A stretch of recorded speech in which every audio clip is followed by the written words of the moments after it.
Hello my fellow fasting friends, it's Jackie. Welcome to my week 17 update. I have been fasting every single day for 17 weeks. I'm still in love with it. I have zero plans of quitting.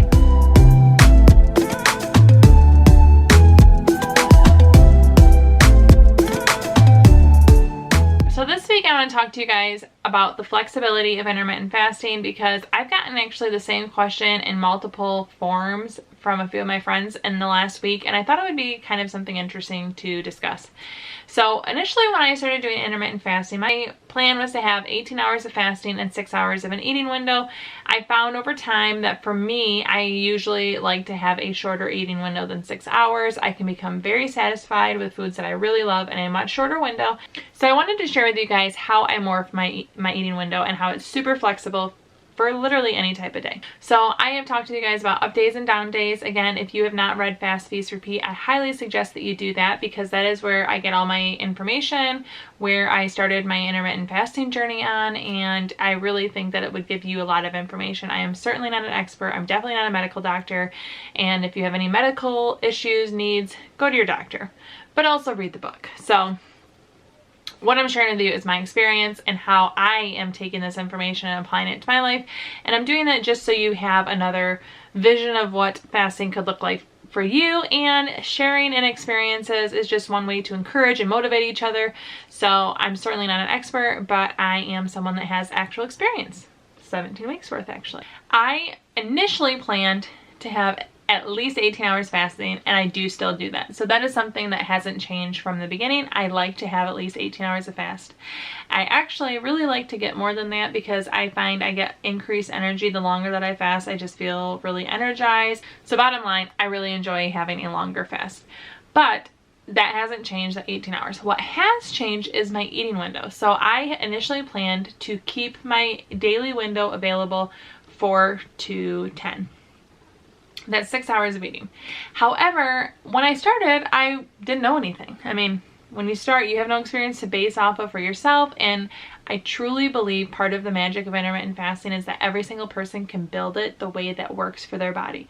So I have come to realize that when I open my window at say 4 p.m. and then I close it at 7:30, I can the next day open it much earlier. 18 hours from 7:30 is not 4 p.m. again. It is 1:30 p.m. the next day. So then if I want to open my window at 1:30 and then have it open for 6 hours, it could be open again until 7:30. The reason that I bring this up, and I've shared this in other videos, is I just care about having my 18 hour of fast or more. And so what that allows me to do is I can take, if I close my window earlier in the day one, say I even close my window at 5 o'clock because we ate dinner at 4:30, which we are early dinner eaters, and then my whole family likes to have a snack later in the night. That's just what my husband did growing up, and so that's what he and my kids do. But if I close my window, say we eat dinner and I have my window closed at 5 or 5:30, the next day my window is able to be opened 18 hours later, much earlier in the day. So if I close my window at 5:30, I can open my window the next day at 11:30 and get 18 hours of a fast. However, a lot of times if I close my window at 5:30, I'm not wanting to eat it at 11:30, and I'll go 2, 3, 4 hours later. Then I might have a snack, have dinner, a dessert, close my window again, and I can play with those times. So it's really flexible, and this is how you can apply it to a real life scenario. So say I am going to a bridal shower, and say that bridal shower is at noon. Well, I'm not going to say, oh my gosh, I can't eat because it's not between the hours that I planned on day one of 4 to 10 p.m. No, I can close my window at 5:30, eat as I normally would on a day, just make sure I close it by 5:30, and then at 11:30 the next day, still half an hour before the shower, I've already hit my 18 hours. Then when you get to the shower, you're not immediately stuffing your face.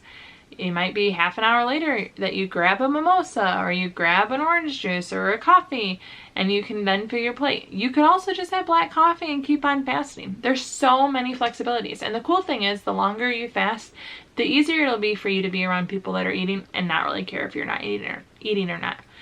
The way I would personally at this point approach it is if I got to the shower, I would make sure my window would be able to be opened, but I wouldn't have any plans. So say I went to the shower and I didn't want to eat, I wouldn't eat. And if I went to the shower and wanted to eat, I would make sure that I had 18 hours of fasting before the shower, and then I have the choice. Do I want to eat or do I not want to eat?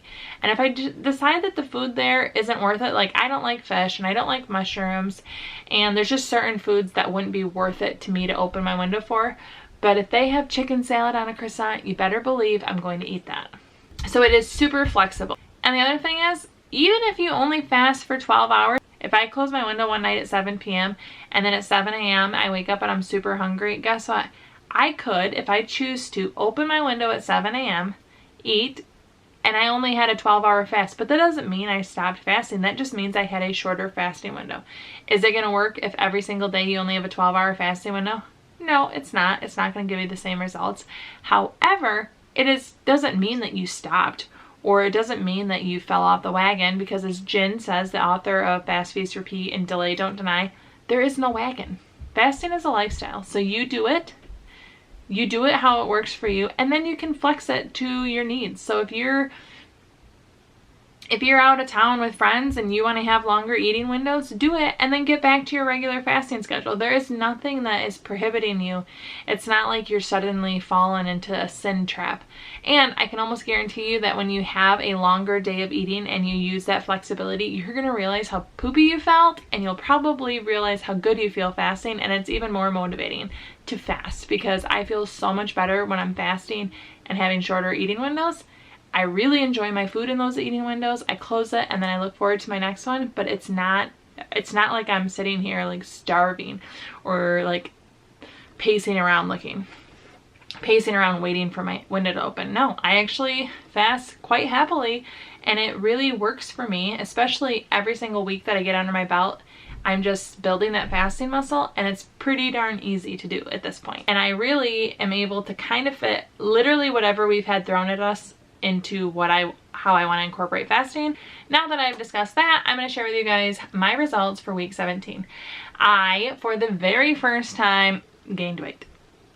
And it's not fun for me to say that, but I'm also not freaking out. So I knew based on my daily weights that it wasn't going to go down, because the first 4 days of the week, every single day my weight went up, and it did fall significantly at the end, and I was fully on my period the entire week pretty much. So I had all my heavy flow days.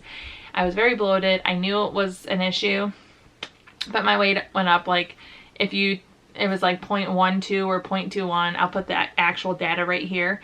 It's like 2 ounces. So pretty much how I feel about it is that my weight literally about stayed the same, but I did technically, my average went up just a tiny bit, and I'm not freaking out about it already. And I'm a few days into week 18 as I'm recording this. I am seeing the numbers go down again, but my big highlight for the week is I was in the 150s for the first time. It was only one day and it went back up, but it was exciting for me to see the 1.5 because I started in a 1.8, and earlier in 2020 I was in a 1.9, not from fasting, but just basically calorie restriction earlier in the year. I've talked in the past that as I gain weight, I've always like kind of gain and then lose some and then gain and lose some, but every time I lose a little less than what I gained. So my weight has like for years been creeping up a little bit, and then I'll lose weight and then I gain weight. And pretty much any time in the past when I've lost weight, it was almost like, okay, now I have time to enjoy food again until I gain weight, and then I would lose it and then I'd get to enjoy food again. But for the first time in my life, intermittent fasting, I feel like I can enjoy food, enjoy cooking, enjoy baking, have the joy of food, but also fast. And that is so exciting. And even though I didn't have success on the scale this week, I'm still feeling amazing. My clothes are fitting so differently, and I'm having people notice that. I did also cut my hair, obviously, and that didn't even help me lose weight. I thought maybe it would like give me a little push towards success, but it didn't. But even without seeing the success on the scale for 1 week, I'm not freaking out. And that just goes to show you how good you feel in intermittent fasting, because I don't feel like it's my only measure of success, and I still feel very successful in this. So I am excited. The other thing that I feel like maybe caused some of my not losing weight definitely my period was part of it. I'm a woman, that's just fact of life. But two, I had 2 alcoholic beverages. One was a very large margarita and the other one was a pop with vodka at home. And I haven't been drinking a lot, so I know that alcohol can really slow your metabolism, kind of mess things up. And I had 2 of them within a week. I also went out to Mexican and had lots of chips and salsa 2 nights in a row. And they accidentally made my meal wrong, so they sent one of the meals home with me, and then I ate that a 3rd night. So the sodium, I'm sure, was very high in all of those meals and definitely didn't help me in losing weight. But guess what? I enjoyed everything in the week and I didn't gain.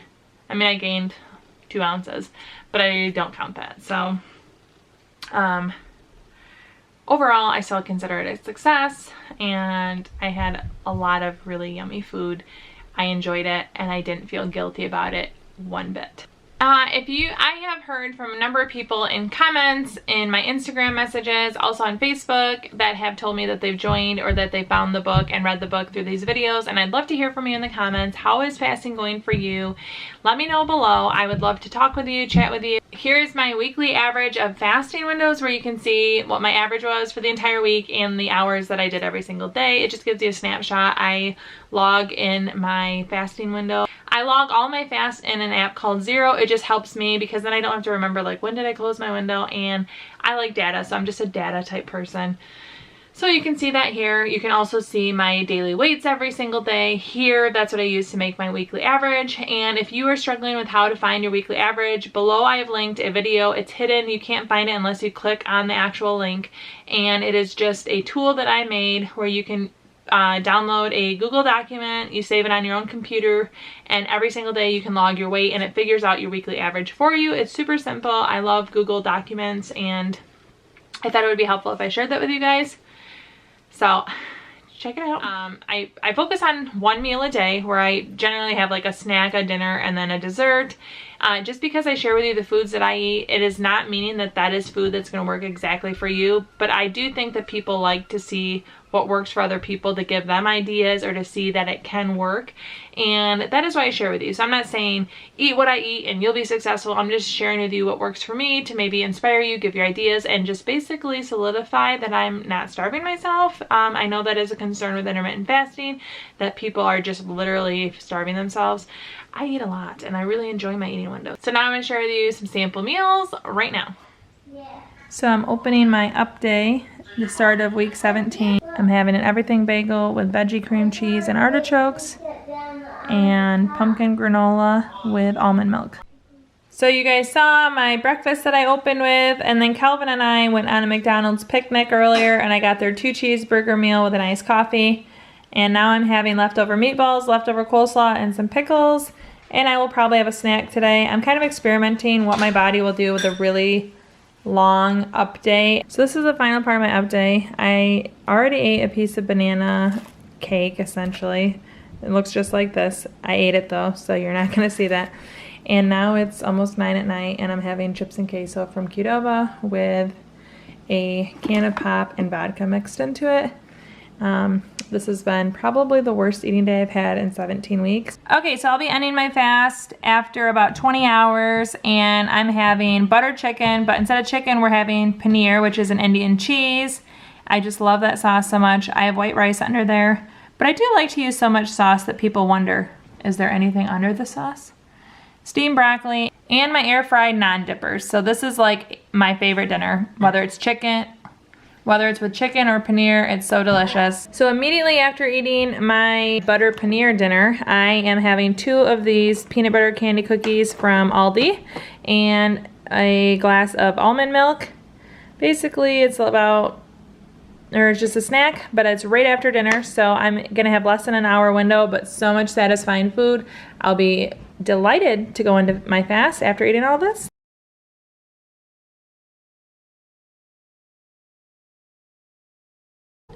Okay, so we just got back from our Mexican dinner. It was delicious on date night. There were 2 cookies left. I lovingly gave Matt one, even though I wanted both. But I'm gonna have a cookie and some more almond milk because last night's was so delicious. I've been dreaming of it all day. And my window's only been open 40 minutes, so I'll be at about 45 minutes, and then I'm gonna fast 24 hours before I eat dinner tomorrow, which is actually at a Mexican restaurant. Totally coincidental, but I'm meeting my sister, who I haven't seen in so long.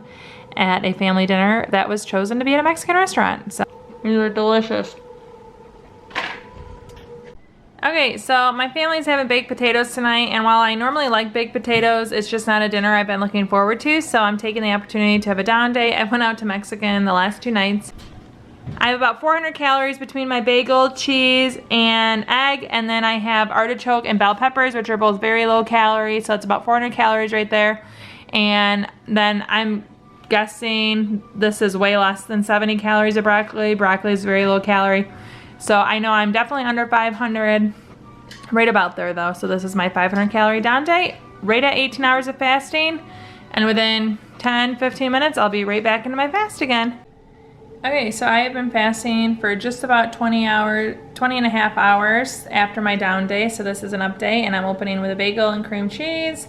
And my friend, I suggested to her my copycat chili recipe that I found, and she made it and brought me a bowl.